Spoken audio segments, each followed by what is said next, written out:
This video is all about final expense sales presentation.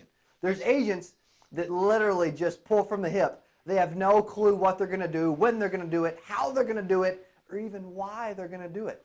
I believe to get from point A to point B, hi, my name's Cody. Thanks for your business. Welcome to the family. There has to be a system. There's steps involved in a sales process. These are my 4 steps. And I'm also going to include at the end why they work so well and why I've perfected what I feel like the perfect final expense sales presentation. Step number 1, the warm-up. It is imperative to build rapport, build a relationship. It is proven that if the client likes you, they trust you, they love you, and they feel confident in you, they are more likely to make a decision.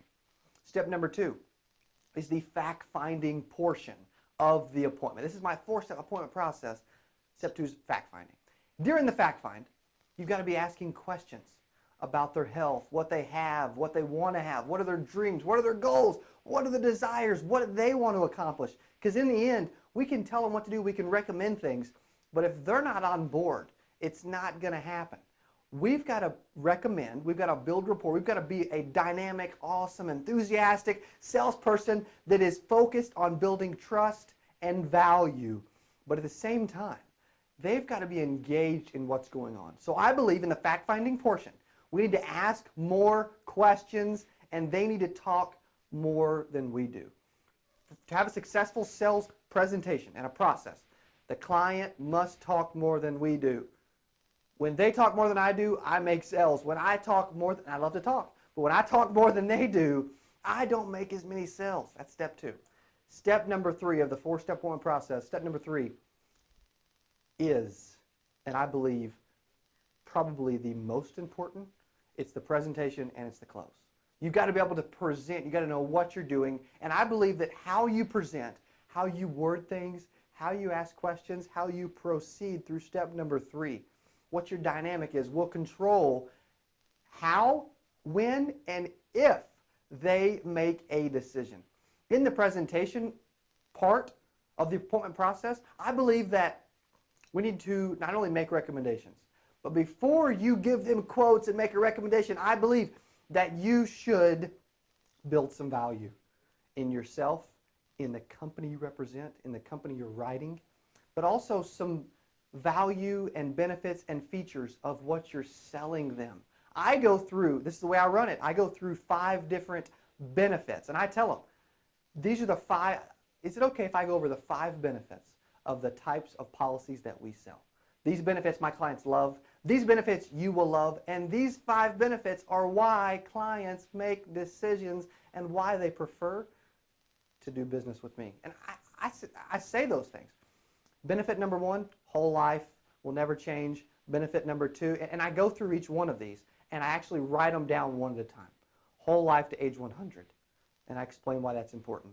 Do you like that? Is that I get feedback, I get acknowledgement, I get agreement on everything I do. Is it important to you? Do you like it? Is it awesome? Then I go to the second benefit, the price lock.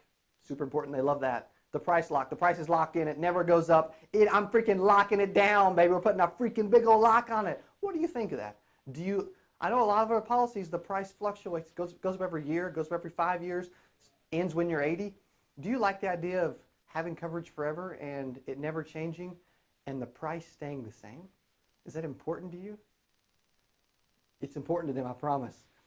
Benefit number 3, and I walk through each and every one of these, is double accident. In a lot of policies, if they don't have it, you can add it as a rider typically, which I think is important. Do you feel like it's important? Accidents happen. I think it's nice and it's cool that this policy we're talking about here today pays double in the event of an accident. Yes, $20,000 is great, but $40,000 is better, am I right? Benefit number 4, builds cash value. I'll tell them, hey, we don't recommend that anyone ever touch the cash value because it affects the policy in different ways. But do you understand how it works? Do you understand the importance of it and the fact that it's there? It's kind of like a savings account that accrues over time, that if you needed access to, it's something that's there, and that's what funds your policy permanently. I want to make sure they understand it. I don't want to get too deep. I want to be generic. I want to just skim over it because it is a feature. It comes with policies.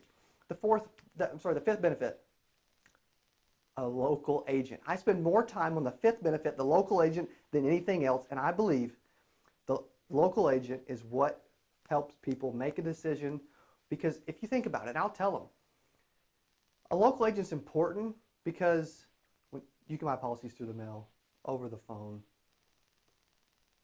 through the TV, any way you want, online, it doesn't matter.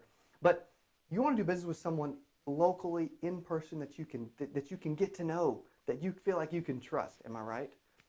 And that's what they want. So I'll tell them, hey, rather than calling a 1-800 number, what are you going to hold for 40 minutes when you need any changes? You know, you want to change your bank account, you get married, your beneficiary, whatever. Rather than having to jump through all those hoops and add that burden to your life, call a local number, call my office, call my cell phone. We handle it immediately. No burden, everything's lifted. And even more, I tell them, even more important than minor changes, when that time comes, Miss Betty, that you're no longer with us, what's going to happen is, rather than your family having to get claims paperwork notarized, mail off death certificates, organize everything with the funeral home, go through all these processes. And I want to make it seem lengthy and a lot, because it is. It's a lot. It's a huge burden on their family's shoulder in the toughest time of their life. Rather than putting all that on your family, they can call me. I'm the local guy that's going to take care of everything, get the paperwork to them that needs to be signed, help get everything notarized, and deliver a claim check within a matter of days. Is that important to you? Do you feel like having a local agent is freaking imperative? And when do they ever not agree? And then after I've got acknowledgement over all 5 of those benefits, I will then continue and say, okay, of these 5, which one's the most important to you? Again, gain acknowledgement about each one. Get them to make decisions. These are the trial clauses, the small items that I want them to agree to and respond to, because if they can make small decisions and tell me what they like about policies, I've got a better chance that when I immediately go and show them 3 options in descending order, 20,000, 10,000, 5,000, of these 3, and I'm just throwing them out. Obviously, these will vary depending on the client and what they're looking to accomplish. But I tell them before I show them, and I haven't showed them prices or quotes at all yet. The 3 options that we're going to show you comes with all 5 of these benefits. And I know you love the price lock and having a local guy. You get that with these 3 options. So I need to know which one you are most comfortable with. Would you prefer $15,000 for $75 a month, $10,000 for $50 a month, or $5,000 for $25 a month? Which are you most comfortable with, Ms. Betty? It's easy. You can train anyone to close like this, to get people to make decisions, to make sales, to freaking make money and get you jacked up. I love it, and it works. That's step 3 of the 4-step appointment process. Step 4, it's the wrap up, the cool down. I want to confirm that they're happy with their decision. I want to explain the next steps of the process. I want to give them a business card. I want to ask for referrals. And then I want to cool down off of business for a few minutes. What's the weather supposed to be like? Do you have any important plans the rest of the week? What do you got going on? What do you do for fun? I want to cool down off of business so that when I leave, there's psychology to everything. So that when I leave, their mind isn't still thinking about business and the policy. We've already come off of that.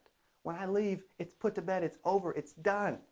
This is my 4-step appointment process.